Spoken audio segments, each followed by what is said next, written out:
সুপ্রিয় দর্শক মণ্ডলী,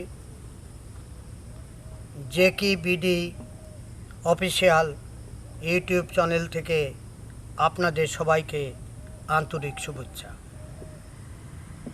আমরা এই আইটেমে জীবনের কথা, চলচ্চিত্রের কথা, আমার কথা, সমাজের কথা বলি এবং আপনাদের কাছ থেকে কমেন্ট চাওয়া হয় যে আমি কি বলতে পারি। আজকে আপনাদের পরামর্শেই মরহুম দিলদার কৌতুক অভিনেতা সম্পর্কে কিছু আলোচনা করব। দিলদার সাহেব তখনকার সময় একজন সেরা কৌতুক অভিনেতা ছিলেন। কৌতুক অভিনেতার যে জিনিসগুলো থাকা যায় দরকার সবগুলোই তার মধ্যে ছিল। সে তখন তার নিজস্ব ভঙ্গি, নিজস্ব স্টাইলে কথাগুলো বলতেন এবং বডি ল্যাঙ্গুয়েজ খুব সুন্দরভাবে করতেন। তার সাথে আমার অনেক ছবি করা হয়েছে। তার সাথে আমার প্রথম ছবি করা হয় লড়াকু ছবিটি। অবশ্য হ্যাঁ, একটা দৃশ্যে আমরা একসঙ্গে কাজ করেছি। সে দৃশ্যটা ছিল শ্রদ্ধেয় মতি সাহেব আর দিলদার সাহেব ফাইট হবে, সেই ফাইটের রেফারি ছিলাম আমি। এই ছবিটিতে, লড়াকু ছবিতে, রুবেলের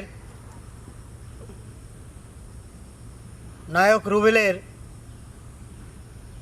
সহযোগী হিসাবে ছিলেন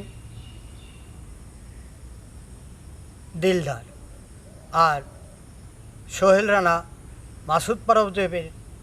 মাসুদ পারভেজের সহযোগী ছিলেন মতি।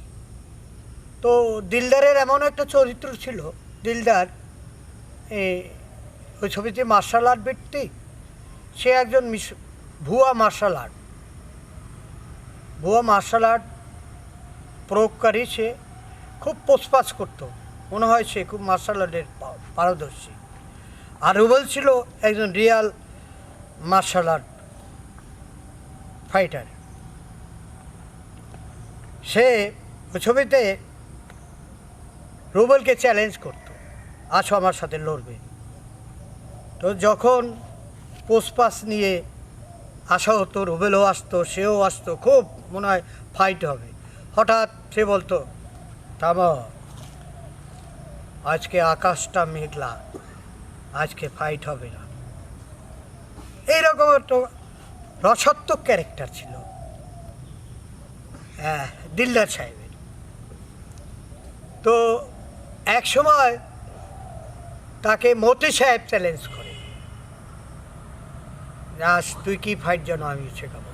আর আমি ছিলাম নায়িকা পাপড়ির দোকানের কর্মচারী। আমাদের একটা ছোট দোকান ছিল, মুদি দোকান, সেখানে আমরা দোকানদারি করতাম। তো সেখানে ওরা ফাইট করা ছুড়ে জায়গায় রং ফাইট করতেছিল, আমি বাঁশি বাজিয়ে তাদের ফাইটগুলো থামিয়ে দিয়েছি। এই একটা দৃশ্যে অভিনয় করতে, এই ছিল আমার দিলদার সাহেবের সাথে আমার চলার প্রথম কাজটি লড়াকু। তারপর থেকে অনেক ছবি, যেমন চাওয়া পাওয়া, অন্তরে অন্তর, তারপর নাদিম সাহেবের অনেকগুলো ছবি, একেবারে সিরিজ কমেডি করেছে আমি আর দিলদার সাহেব। অনেকগুলো কমেডি এরকম ছিল যে দিলদার সাহেব এত ব্যস্ত ছিল, আমরা সকাল 7টায় আসতাম, 10টার মধ্যে কাজ করে আমি অফিসে চলে যেতাম। দিলদার সাহেব আবার অন্য ছবিতে করতো, আবার বিকাল 5টায় আসতাম, রাতে অন্যরকম। এইরকমভাবে আমরা অনেক ছবি একসঙ্গে করেছি। তো দিলদার সাহেব সম্পর্কে বলতে গেলে তো অনেক কথা বলা বলা উচিত, আর বলতে পারবো, আর না বললে ভুল হবে। ব্যক্তিগত দিলদার ছিলেন একজন অমায়িক লোক। আপনারা হয়তো জানেন না, সে হোটেল পূর্বানীর, আর অবশ্য কেউ জেনেও জানতেও পারেন, হোটেল পূর্বানীর একজন স্টুয়ার্ড। তো সেই থেকেই সে, আমি জানি তাকে ওইখান থেকে, সে ওইখানে নাটক করতো হোটেল পূর্বানীর, সেখান থেকে তাকে মরহুম অমল বোস নাটকে নিয়ে আসে, সিনেমায় নিয়ে আসে, নাটক করায় ওখানে। সিনেমায় নিয়ে সে কেন এমন হয় ছবিটির নাম, ওর মাধ্যমে দিলদার সাহেবের ছবিতে আসা। এরপরে অনেক ঘটনা। দিলদার সাহেব কুরবানির চাকরি ছেড়ে দেন, বাংলাদেশের স্টার অভিনেতার মধ্যে একজন অন্যতম স্টার অভিনেতা হন।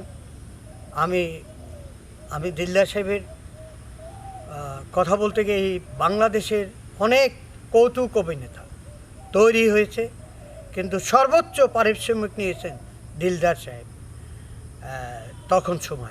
তখনকার সেই পারিশ্রমিক পরে কেউ বিট করতে পারেননি। আর তখন ছিল ফিল্মের রমরমা ব্যবসা, ফিল্ম ছিল একটা বাদশাহী ব্যাপার। তো উনি এই সুযোগটা পেয়েছেন, ওনার লাকে আল্লাহ তাআলা ওই সুযোগটা দিয়েছেন। তারপরও তো সবারই জানার কথা, সবাই আমরা জানি, সবাই চলে যেতে হয়। দিলদার সাহেবও হার্টের প্রবলেম হলো, আমাকে উনি খুব ভালোবাসতেন। তো তার কলকাতায় চিকিৎসা হলো, বাংলাদেশে আসলেন, তারপর এখানে এসে হার্টের চিকিৎসার পর একটি ছবি করলেন যা আরও দারুণ ব্যবসা করছে, আব্দুল্লাহ। সেখানে সে হিরো হলেন। বাংলাদেশ চলচ্চিত্রের ইতিহাসে আমার মনে হয় দুজন কৌতুক অভিনেতাই হিরো হয়েছেন। একজন হলো মরহুম দিলদার, আর একজন হলেন মরহুম টেলিসামা। হ্যাঁ, আমরা টেলিসামাদের কথা এসে গেল, আমরা পরবর্তী এক সময় ওনার সম্পর্ক আলোচনা করব। তো ইষ্ট নিয়তি